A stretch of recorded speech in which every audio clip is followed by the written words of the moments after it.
A good Wednesday morning, and thank you for joining us here at 6:30 on Good Morning Texas. I'm Joe Gum. Hope you're having a great day. Well, it was a big day across the Lone Star State yesterday as voters headed to the polls for runoff election day. One of the biggest races in our area, the Republican District 17 seat, finally has a name for the November ballot.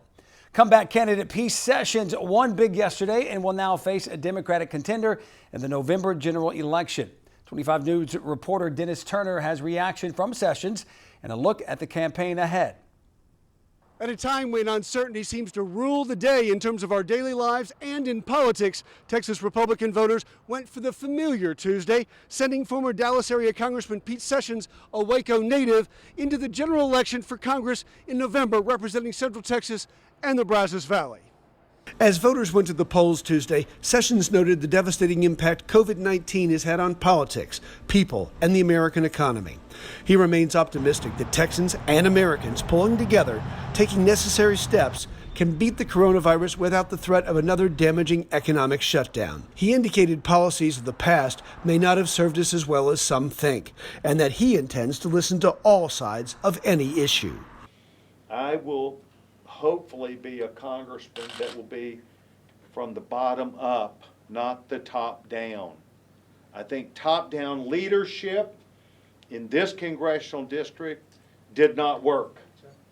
And it was a failure because too many people were told how to do things.